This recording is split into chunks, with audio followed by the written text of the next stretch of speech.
GO 115ను వ్యతిరేకిస్తూ contract staff నర్సులు చేపట్టిన ఆందోళన 3వ రోజుకు చేరుకుంది. అనంతపురం ప్రభుత్వ సర్వజన ఆసుపత్రి, సూపర్ స్పెషాలిటీ ఆసుపత్రిలో ఏళ్ల తరబడి కాంట్రాక్టు ప్రాతిపదికన విధులు నిర్వర్తిస్తున్న తమను రెగ్యులరైజ్ చేయాలంటూ నిరసన కార్యక్రమాలు చేపట్టారు. ఇవాళ కూడా సర్వజన ఆసుపత్రి ఆవరణలో ధర్నా చేపట్టారు. తమ డిమాండ్లను ప్లకార్డులు ప్రదర్శించి నిరసన వ్యక్తం చేశారు. ఈ సందర్భంగా కార్యక్రమంలో స్టాఫ్ నర్స్ అసోసియేషన్ నాయకులు శ్రీదేవి, మానస మాట్లాడుతూ కూటమి ప్రభుత్వం విడుదల చేసిన జీవో 115తో తమకు అన్యాయం జరుగుతుందని ఆవేదన వ్యక్తం చేశారు. సర్వజన ఆసుపత్రి, సూపర్ స్పెషాలిటీ ఆసుపత్రిలో మొత్తం 296 మంది కాంట్రాక్టు విధానంలో విధులు నిర్వర్తిస్తున్నామన్నారు. డిఎస్సి, రోస్టర్ పాయింట్ల ద్వారా తమకు ఎంపిక చేశారన్నారు. కోవిడ్ విపత్కర పరిస్థితుల్లో ప్రాణాలను సైతం లెక్క చేయకుండా సేవలు అందించామన్నారు.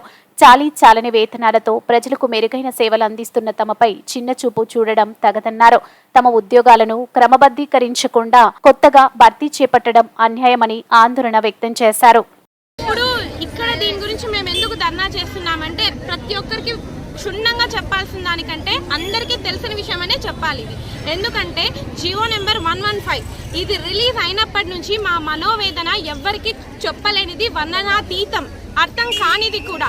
పైకి గంభీరంగా గట్టిగా ధర్నా చేస్తున్నప్పటికీ లోపల ఎంత కుమిలిపోతున్నామో ఇది మాకు మాత్రమే తెలుసు. కుమిలిపోతుంది, బాధేస్తోంది. ఏం చెప్తాం చెప్పండి? ఇది ఎవరికి తెలియందా? తెలుస్తున్నది, జరుగుతున్నది, చూస్తున్నది. ఏమని ప్రశ్నించాలి? ఎలా ప్రశ్నించాలి? తెలిసి చేస్తే దీన్ని ఏమని అంటారు చెప్పండి మీరే. మా భవిష్యత్ ఏంటి? మా పేరెంట్స్ ఎంత కష్టపడి చదివించినారో తెలుసా? మా పేరెంట్స్ ఎంత కష్టపడి చదివించుంటారో ఎవరికైనా అర్థం అవుతుందా? ఎన్ని ప్రాబ్లమ్స్ ఫేస్ చేసి మేము చదువుకొని ఉంటాము.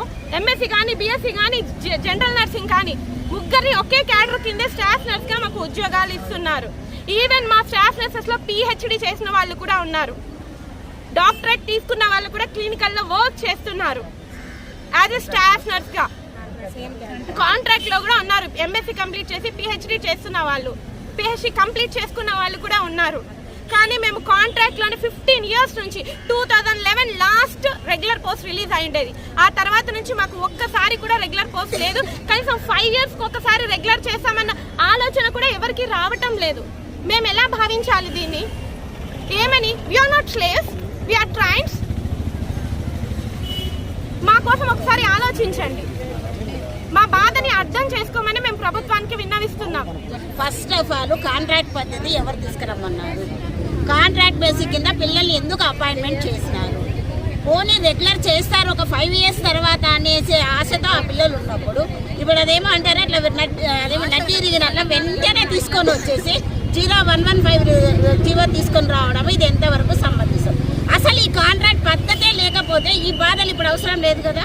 పిల్లలకి మెడికల్ లీవులు లేవు, వారెంట్ లీవులు లేవు, పిల్లలకి జ్వరాలు వచ్చినా లీవులు కూడా కష్టమే. ఇక్కడ మినిమం లీవ్స్ తీసుకోండి. ఇంతవరకే పిల్లలకి ఒక్కొక్కసారి అబార్షన్స్ అయినా కూడా వచ్చి డ్యూటీలు చేస్తున్నారు పిల్లలు. కనీసం మాకైతే ఇక్కడ కనీస వసతులు ఏం లేవు. ఇంకా మిగతా చెప్పకూడదు. అట్లాంటి పరిస్థితుల్లో మా పిల్లలు ఉద్యోగాలు చేస్తున్నారు. 15 సంవత్సరాల నుంచి వెట్టి చాకరీ చేసినారు. ఇంతవరకు కనీసం ఇప్పుడన్నా గుర్తించి కాంట్రాక్ట్ పద్ధతి తెచ్చింది మీరే.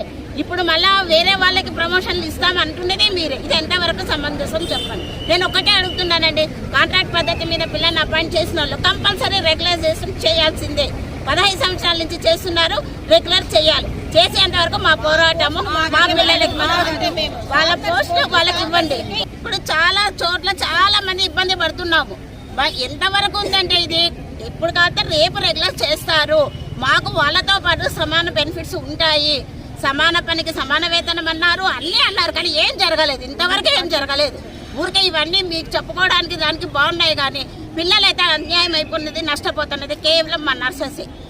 మొన్న డాక్టర్స్ అంతా అన్ని రోజులు కోల్కతా విషయంలో స్ట్రైక్ చేసిరి. అప్పుడు మా పిల్లలు లీవులు లేదు, ఏం లేదు, పండగలు లేవు, లీవులు లేవు, డ్యూటీలు చేసినాం.